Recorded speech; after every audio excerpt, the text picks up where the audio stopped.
اس کے بعد گھر واپس آ جائے. یہی بچوں کی بات ہے. اخراجات کے علاوہ ایک سینس آف سیکیورٹی ہوتی ہے بچوں کے بارے میں ماں باپ کو, تو اس کو مد نظر رکھتے ہوئے الحمدللہ ہماری یونیورسٹی میں ایڈمیشن شروع ہو گئے ہیں, اور انشاءاللہ تعالیٰ بہت جلد کلاسز کا اجراء ہو رہا ہے, جو میں سمجھتا ہوں کہ بڑی ہی میرے لیے تو بہت اطمینان اور خوشی کی بات ہے, اور گجر خان کے عوام بھی خوش ہیں خدا کے فضل و کرم سے کہ ایک دیرینہ خواب اللہ تعالیٰ کی ذات نے پورا کر دیا. اچھا یہ بھی بتائیے گا راج صاحب کہ کل چیئرمین پیپلز پارٹی بلاول بھٹو زرداری نے 10 نکاتی منشور دیا ہے. منشور پہلے بھی آتے رہے ہیں پیپلز پارٹی کے, اب بھی کیا لگتا ہے کہ کیا فرق ہے اس دفعہ والے منشور میں؟ دیکھیں میں آپ کو بتاؤں کہ چیئرمین بلاول بھٹو زرداری تو آپ نوجوانوں کے لیڈر ہیں, وہ بڑے نوجوان سوچ رکھتے ہیں, اعلیٰ تعلیم یافتہ ہیں, سیاست کی اونچ نیچ کو سمجھتے ہیں. اب خدا کے فضل سے ان کو بڑا تجربہ بھی ہو چکا ہے, کامیاب وزیر خارجہ رہ چکے ہیں, پارٹی کے سربراہ ہیں. تو جو انہوں نے منشور دیا ہے وہ بالکل حقیقت پسندانہ ہے, جس کی آج ضرورت ہے, جس میں نہ تو کوئی خیالی پلاؤ ہے اور نہ ہی میں سمجھتا ہوں کہ ایسے وہ ہے کہ جو حقائق سے دور ہو. تو پیپلز پارٹی کے میں ایک اور بھی بات آپ سے شیئر کر لوں کہ پیپلز پارٹی نے جب بھی کوئی منشور دیا ہے اس پر 80-90% عمل ہوا ہے, یہ میں نے دیکھا ہے. باقی تو یہ ہوتا ہے نا کہ جب ایک آپ نے فارمیلٹی پوری کرنی ہے, جماعتیں ایسی ایک پمفلٹ شائع کر دیتی ہیں. نہیں, ہمارے ہاں باقاعدہ اس پہ ریسرچ ہوتی ہے. منشور کمیٹی جو ہے اس میں بڑے منجے ہوئے سیاستدان ہوتے ہیں, بڑے منجے ہوئے معاشرے کو سمجھنے والے لوگ ہوتے ہیں, اکانومی کو سمجھنے والے لوگ ہوتے ہیں. تو وہ بیٹھ کر حقیقت پسندانہ تجزیہ کر کے جو ہے وہ کمیٹی کے سامنے جب آتا ہے تو اس پر پھر پارٹی جو ہے وہ فیصلہ کرتی ہے, لیڈرشپ فیصلہ کرتی ہے, ایگزیکٹو کمیٹی فیصلہ کرتی ہے. آصفہ بھٹو نے کل کہا کہ 16 برس بیت کے ہمیں انصاف نہیں ملا. یس, یہ بالکل ٹھیک ہے. شہید ذوالفقار علی بھٹو کے بعد شہید محترمہ بے نظیر بھٹو اور اس خاندان پر جس طریقے سے میں سمجھتا ہوں کہ ایک غم اور دکھ کے پہاڑ ٹوٹے ہیں, اور جتنی بڑی ان کے ساتھ زیادتی ہوئی ہے وہ تو ایک تاریخ میں ہے, ہر بندے کو پتہ ہے. اور ایک بیٹی کے جذبات جو ہے جس کی ماں اس سے چھن جائے وہ یہی ہونے چاہیے. اور سچی بات یہ ہے کہ کیا ابھی تک تو ہم خود حکومت میں تھے, ہم بھی ماسوائے اس کے کہ وہ لوگوں نے کہا کہ بھئی فلاں لوگ ہیں جنہوں نے مارا ہے اور وہ خود دنیا سے چلے گئے ہیں. اس طرح میں سمجھتا ہوں کہ یہ ایک دکھ کی بات ہے, لیکن بہرحال یہ اس دکھ کے ساتھ ہی پیپلز پارٹی آگے بڑھ رہی ہے. اور میں سمجھتا ہوں کہ اتنا غموں کے بوجھ اٹھا کے پھر بھی پاکستان کے لیے, وفاق پاکستان کے لیے, پاکستان کی محبت کی اگر کوئی بات کرتا ہے تو یہ بہت اچھی بات ہے. راج صاحب آپ خود بھی ایک سینئر سیاستدان ہیں, منجے ہوئے سیاستدان ہیں.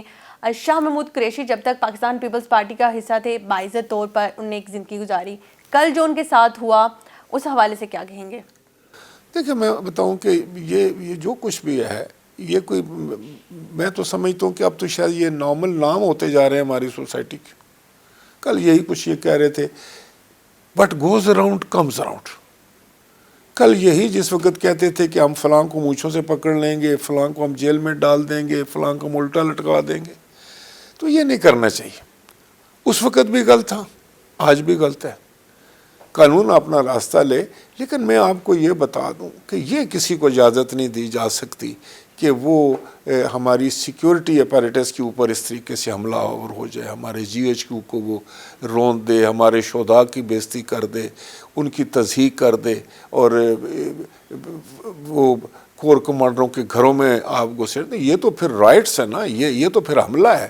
تو جب اب یہ تو پھر آپ ملک دشمنی کر رہے ہیں, تو یا تو آپ بالکل یہ واشگاف الفاظ سے کہیں کہ ان چیزوں سے میرا کوئی تعلق نہیں, کہیں وہ بھی نہیں آپ کہتے ہیں, کنڈیم بھی آپ کھل کے نہیں کرتے ہیں, بیچ بیچ میں رہتے ہیں اور ایک اور لاوا پکا رہے ہیں جس میں اس معاشرے کو بڑے خطرات لاحق ہو چکے ہیں. میں تو کوئی اچھی مجھے جو ہے نا وہ نہیں آ رہی, میں سمجھتا ہوں کہ وائبز اس بات سے کہ یہ کیا ہونے جا رہا ہے اس ملک کے ساتھ. اور سیاستدانوں پر بڑی بھاری ذمہ داری ہے.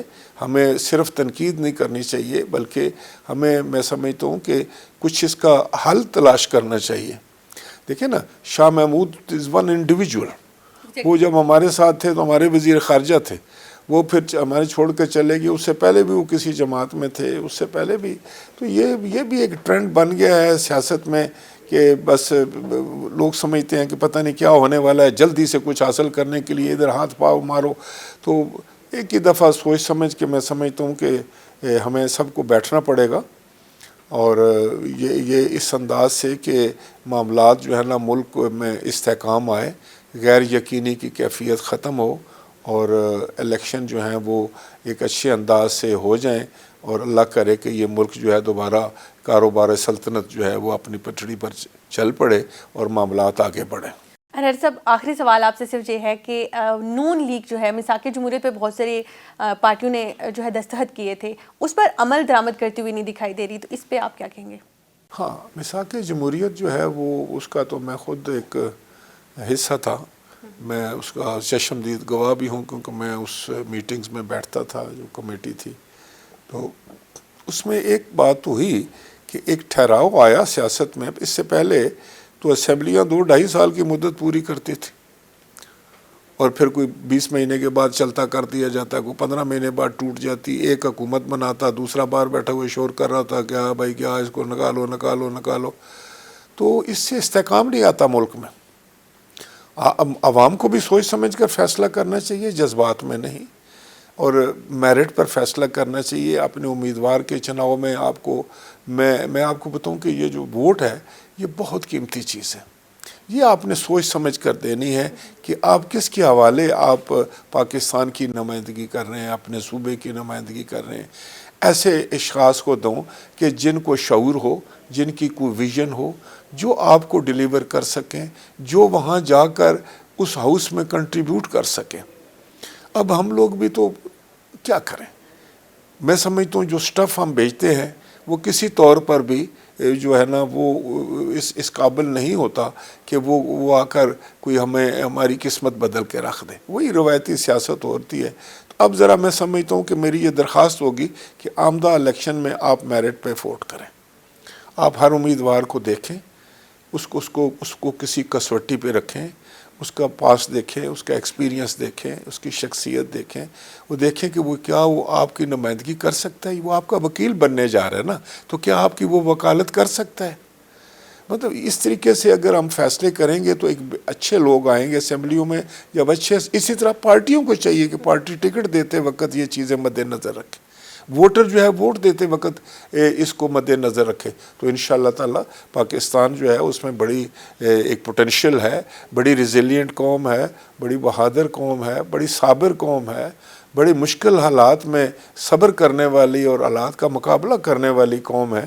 اور انشاءاللہ تعالی مجھے پورا یقین ہے کہ جب یہ فیصلے ٹھیک ہونے شروع ہو جائیں گے، عوام بھی ٹھیک فیصلے کریں گے، پارٹیاں بھی ٹھیک فیصلے کریں گی، الیکشن بھی ٹھیک ہوں گے، تو حالات بدل جائیں گے. بہت شکریہ راجہ صاحب، آپ نے ہمیں اپنا وقت دیا.